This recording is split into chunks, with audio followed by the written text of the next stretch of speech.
ಅವ್ರಿಗೂ ಒಂದು ಮರ್ಯಾದೆ ಇದೆ ಅಂತ ಅಂದ್ಬಿಟ್ಟು, ಇಲ್ಲಿ ಎದುರುಗಡೆ ಇರೋ ಪರ್ಸನ್ಗೂ ಕೂಡ ಮರ್ಯಾದೆ ಇದೆ ಅಂತ ಅಂದ್ಬಿಟ್ಟು ಅವರು ಅರ್ಥ ಮಾಡ್ಕೋಬೇಕಲ್ಲ. ಜಾನ್ವಿ ಅವ್ರು ನೋಡಿ ಇಲ್ಲಿ ಅಶ್ವಿನಿ ಗೌಡ ಅವ್ರು ಏನೇ ತಪ್ಪು ಮಾಡಿದ್ರು ಕೂಡ ಸರಿ ಸರಿ ಅಂತ ಬೆನ್ ತಡ್ತಾ ಇದ್ದಾರೆ. ನಿಜವಾಗ್ಲೂ ಕೂಡ ಹೊರಗಡೆ ಬಂದ್ಮೇಲೆ ಇವರಿಬ್ಬರ ಬಗ್ಗೆ ಎಂತ ಒಂದು ಒಪಿನಿಯನ್ ಇದೆ ಅಂತ ಅಂದ್ಬಿಟ್ಟು ಅವರು ನೋಡಿ ಸಿಕ್ಕಾಪಟ್ಟೆ ಬೇಜಾರಾಗೋದಂತೂ ಕನ್ಫರ್ಮು. ಕ್ಯಾಮ್ರಾ ಹತ್ರ ಹೋಗ್ಬಿಟ್ಟು ಹೇಳ್ತಾರೆ, ಬಿಗ್ ಬಾಸ್ ನೀವು ಇಲ್ಲಿ ಮಧ್ಯ ಪ್ರವೇಶ ಮಾಡಲೇಬೇಕು ಅಂತ ಅಂದ್ಬಿಟ್ಟು. ಏನಂತ ಹೇಳಕ್ಕಾಗುತ್ತೆ, ಬಿಗ್ ಬಾಸ್ ಬಂದ್ಬಿಟ್ಟು ಸ್ವಲ್ಪ ವೆಯ್ಟ್ ಮಾಡಿ, ಕಿಚ್ಚನ ಪಂಚಾಯಿತಿ ಬಂದ್ಮೇಲೆ ಯಾವ್ಯಾವ ಮ್ಯಾಟ್ರಿಗೆ ಇಲ್ಲಿ ಬೈತಾರೆ ಅಂತ ಕೂಡ ಇಲ್ಲಿ ನೋಡಬೇಕಿದೆ. ಸ್ವಲ್ಪ ಈ ನಡುವೆ ಕಿಚ್ಚನ ಪಂಚಾಯಿತಿ ಬಗ್ಗೆ ಎಲ್ರಿಗೂ ಕೂಡ ಬೇಸರ ಕೂಡ ಇಲ್ಲಿ ಇದೆ, ಅಸಮಾಧಾನ ಕೂಡ ಇಲ್ಲಿ ಹೊರಗಡೆ ಹಾಕ್ತಾ ಇದ್ದಾರೆ. ಈ ಒಂದು ವಿಚಾರ ಚರ್ಚೆ ಆಗ್ಲಿಲ್ಲ ಅಂತಂದ್ರೆ ನಿಜವಾಗ್ಲೂ ಕೂಡ ಎಲ್ಲರೂ ಬೈಯೋದು ಕನ್ಫರ್ಮ್ ಅಂತ ಗೊತ್ತಾಗ್ತದೆ. ನೋಡೋಣ ಈ ಒಂದು ವಿಚಾರದಲ್ಲಿ ಯಾರ್ದು ತಪ್ಪು ಯಾರ್ದು ಸರಿ ಅಂತ ಅಂದ್ಬಿಟ್ಟು ಗೊತ್ತಾಗೇ ಆಗುತ್ತೆ. ನೀವು ಅಬ್ಸರ್ವ್ ಮಾಡಿದ್ರೆ ಇಲ್ಲಿ ಗೊತ್ತಿಲ್ಲ, ಕೆಳಗಡೆ ಅಶ್ವಿನಿ ಗೌಡರು ಏನ್ ಮಾತಾಡಿದ್ರು ಅಂತ ಅಂದ್ಬಿಟ್ಟು ಇಲ್ಲಿ ಸೆಂಟೆನ್ಸ್ ಬರೆದ್ರು, ಮತ್ತೆ ಇಲ್ಲಿ ರಘು ಅವ್ರು ಮಾತಾಡಿದ್ದು ಕೂಡ ಸ್ವಲ್ಪ ಸೆಂಟೆನ್ಸ್ಗಳು ಹಾಕಿದ್ರು, ಆ ನಂತರ ಹಾಕ್ಲಿಲ್ಲ. ಇಲ್ಲಿ ಮೇನ್ ಆಗಿ ಅಶ್ವಿನಿ ಅಂತ ಅಂದ್ಬಿಟ್ಟು ಕರೆದು ಬಿಟ್ಟು ಅಶ್ವಿನಿ ಅವರೇ ಅಂತಾನೆ ಇಲ್ಲಿ ರಘು ಅವ್ರು ಸ್ಟಾರ್ಟ್ ಮಾಡಿದ್ರು. ಬಟ್ ಇವರು ಕೂಡ ಟ್ರಿಗರ್ ಆಗಂಗೆ ಮಾತಾಡಿದ್ರು, ಬರ್ತೀನಿ ಹಾಗೆ ಹೀಗೆ ಅಂತ ಅಂದ್ಬಿಟ್ಟು ರೇಸ್ ಆದ್ರು. ಇಲ್ಲಿ ಕಾವ್ಯ ಅವ್ರು ನೋಡಿ ಕರೆಕ್ಟ್ ಆಗಿ ಇಲ್ಲಿ ಹೇಳಿದ್ರು, ಅವ್ರು ಫಸ್ಟ್ ಇಲ್ಲಿ ಅಶ್ವಿನಿ ಅಂತ ಕರಿಬೇಡ ಅಂತ ಅಂದ್ಬಿಟ್ಟು ಹೇಳಿದೀನಿ ನಾನು ಅಂತ ಇಲ್ಲಿ ಅಶ್ವಿನಿ ಗೌಡ ಅವರು ಸುಳ್ಳು ಹೇಳ್ತಾ ಇದಾರಂತೆ. ಅದಕ್ಕೆ ಇಲ್ಲಿ ಕಾವ್ಯ ಅವರು ಹೋಗ್ಬಿಟ್ಟು ರಘು ಅವ್ರ ಹತ್ರ ಕೇಳ್ತಾರೆ, ಇಲ್ಲಿ ನನಗೆ ಹತ್ರ ಅವ್ರು ಯಾವತ್ತು ಹೇಳೇ ಇಲ್ಲ, ಇದ್ರ ಬಗ್ಗೆ ಮಾತೇ ಆಡಿಲ್ಲ ಅಂತ ಇಲ್ಲಿ ಹೇಳಿದ್ರು.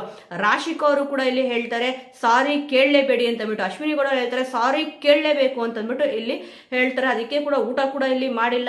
ಈಗ ಸಾರಿ ಕೇಳೋಂತ ತಪ್ಪು ಏನ್ ಮಾಡಿದ್ದಾರೆ ಆ ರೀತಿ ನೋಡಕ್ ಹೋದ್ರೆ ಇಲ್ಲಿ ಫಸ್ಟ್ ಇವ್ರ ಹತ್ರ ರಕ್ಷಿತ್ ಅವ್ರ ಹತ್ರ ಸಾರಿ ಕೇಳಬೇಕಾಗುತ್ತೆ ಅಶ್ವಿನಿ ಗೌಡ ಅವರು. ಆ ನಂತರನೇ ಇಲ್ಲಿ ಕಾವ್ಯ ಅವ್ರ ಹತ್ರನೂ ಕೂಡ ಅಷ್ಟೇ, ಪ್ರತಿಯೊಬ್ಬರ ಹತ್ರನೂ ಕೂಡ ಮನೆಯವ್ರ ಹತ್ರ ಹೋಗ್ಬಿಟ್ಟು ಸಾರಿ ಕೇಳ್ಕೊಂಬರ್ಬೇಕಾಗುತ್ತೆ ಅಶ್ವಿನಿ ಗೌಡ ಅವರು.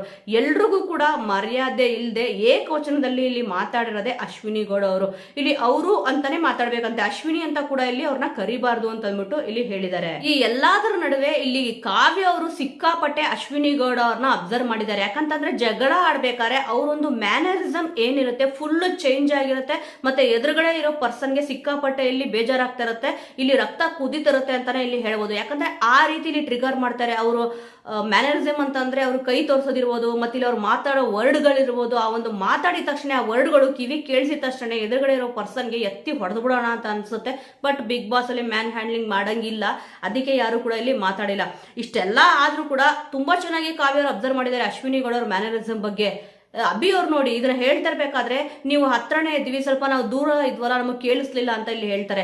ಇಲ್ಲಿ ಕಾವ್ಯ ಅವ್ರ ಹತ್ರನೂ ಒಳ್ಳೆಯವರಾಗಕ್ಕೆ ಬರ್ತಿದ್ದಾರೆ, ಮತ್ತೆ ಇಲ್ಲಿ ಅಶ್ವಿನಿ ಗೌಡ ಅವ್ರ ಹತ್ರನೂ ಕೂಡ ಇಲ್ಲಿ ಸ್ವಲ್ಪ ಒಳ್ಳೆಯವರಾಗೋಣ ಅಂತ ಹೋಗ್ತಿದ್ದಾರೆ.